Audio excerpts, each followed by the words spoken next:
Good day to you, beloved of God. Welcome to this video. It is a pleasure to just give you a little bonus because when I thought I ended the series, I thought that Jerusalem wasn't lighted up enough. Let me put it like that. What I mean is that I think, explained that Jerusalem could be the only possibility who is the harlot or secret Babylon, right? So if that's the case, then Jerusalem would be very depraved at a certain period of time, and that will happen. But of course, Jerusalem will also be restored, and that's what I want to just reiterate, I would say, or emphasize in this last bonus video.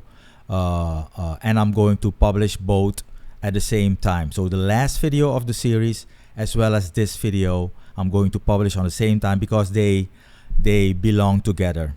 But first of all, before we turn to the slides, it's very important to explain even further probably that Jerusalem is the only city with which God has made a covenant, so to speak. And you see more than once in the Hebrew scriptures that Jerusalem was called a whore or a harlot.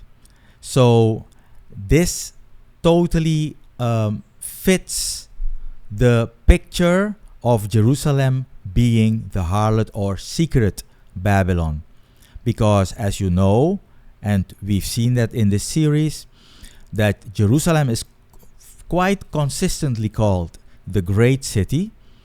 And in Revelation 11, with the story of the witnesses, the two witnesses, there you see that Jerusalem is called, spiritually speaking, called is Egypt and Sodom, right? So I think that this would seal the deal. But of course, if you, and that's what I want to stress out here, if you have a different view on that, who is or what city is secret Babylon, I would love to hear it from you, because I'm always open to learn and eager to grow. So having said that, we will turn now to the slides. So this was the last slide of the series, so to speak, but now I have some so-called bonus slides. So we already went through this one and just give you a slight impression of how it will be in the millennial kingdom. So we won't go over this again, but I think that this passage will be repeated later. But let's see. So as you now begin to understand and see better and better, Jerusalem will be first chastised by God. And that's why the abomination is also called the abomination of desolation. Jerusalem will be desolate. I would say practically uninhabited, so to speak, with maybe a very small number of people. But it will then be restored in a great way, obviously. Let's read Ezekiel 16, verse 1 through 2. The word of Yahweh came to me, saying, Son of humanity, make known to Jerusalem her abhorrences.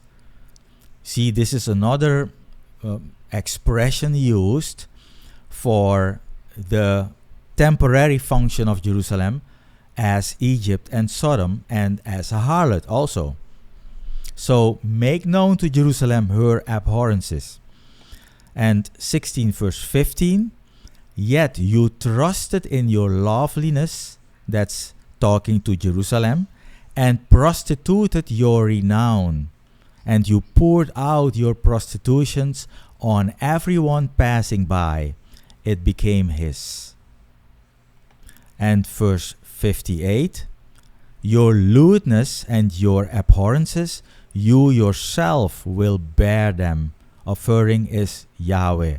And this is like a prophecy, of course, through Ezekiel, that Jerusalem will be severely chastised first.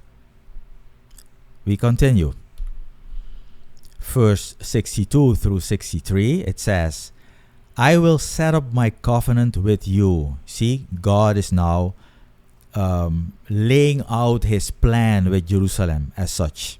Then you will know that I am Yahweh, that you may remember, and you will be so ashamed that your mouth shall not be opening any longer because of your mortification.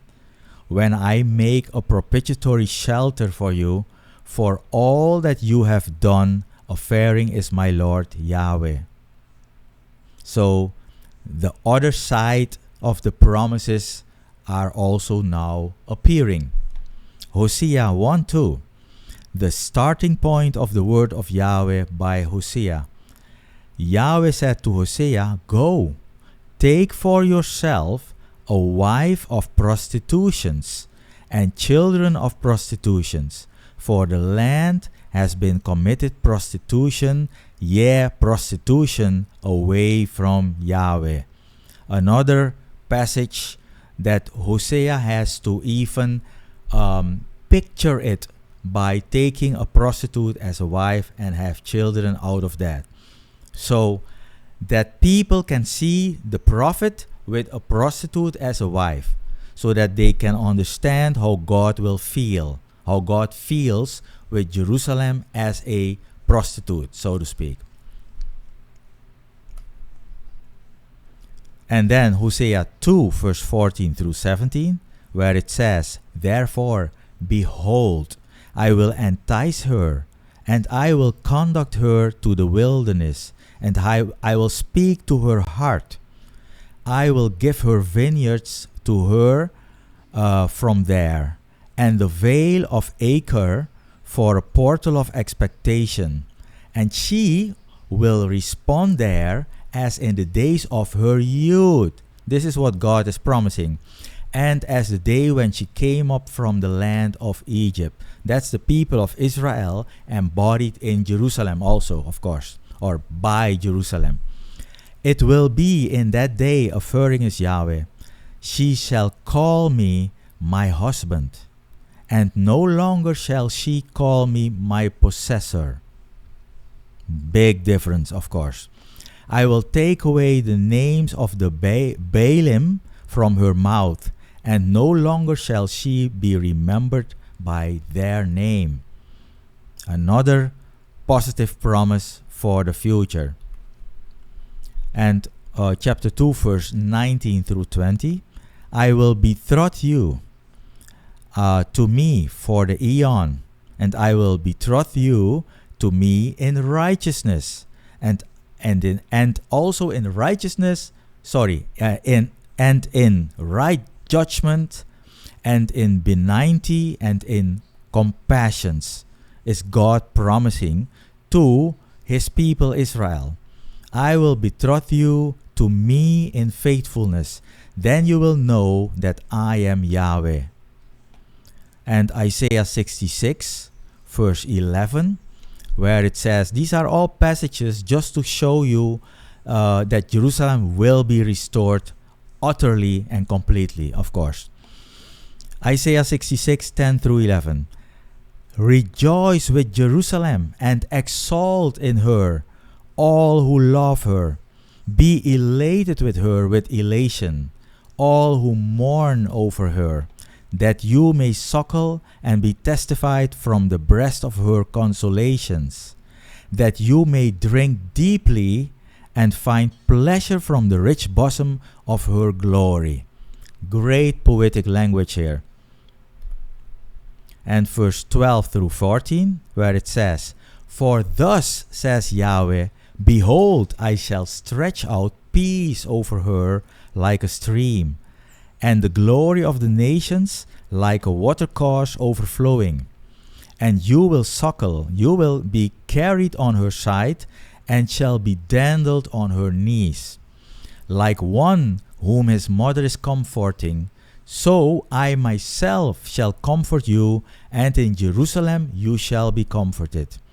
You will see, and your heart will be elated, and your bones like verdure shall they bud. And the hand of Yahweh for his servants will be known, yet I will menace his enemies. So God will take care of the enemies at that day, what will come.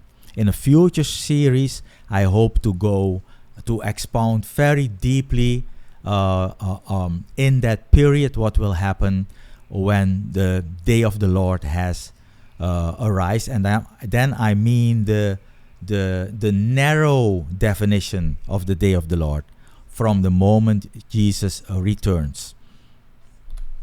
Isaiah 2 verse 3, and this is the one that is being repeated. Many peoples will come and say, Come, let us ascend to the mount of Yahweh, to the house of the Elohim of Jacob. Sorry, I wanted to say the Dutch way. And he shall direct us out of his way, so that we may indeed walk in his paths. For from Zion shall go forth the law, and the word of Yahweh from Jerusalem shall go out from Jerusalem. Psalms 132 verse 13. For Yahweh has chosen Zion. He yearns for it as his dwelling place. Zion is scriptural wise is the place in the beginning, in the eon or the fourth eon.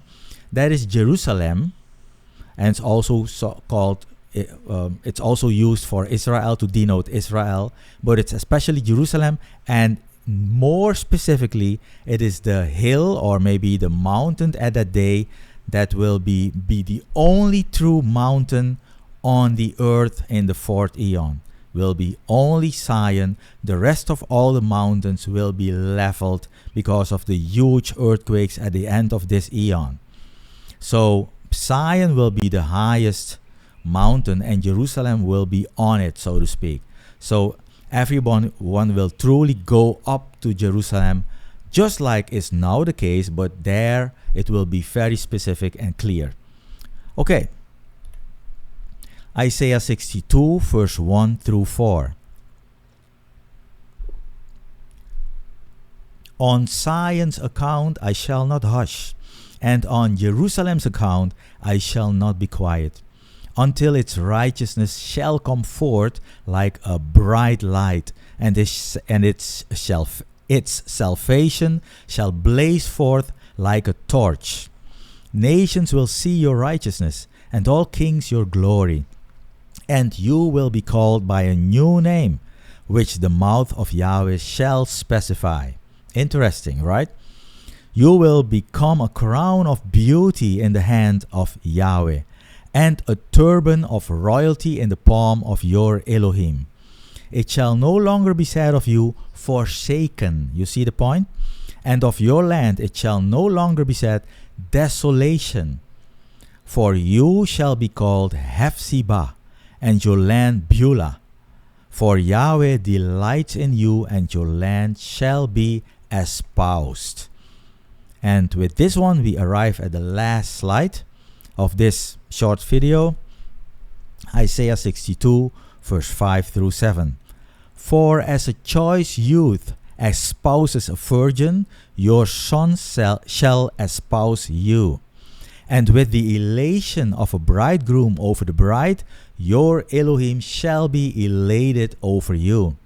On your walls, Jerusalem, I appoint those keeping watch, all the day and all the night. Continually they shall not be inactive. You who remind Yahweh, there must not be stillness for you. Do not give them stillness until he makes ready, and until he establishes, and until he constitutes Jerusalem a praise in the earth.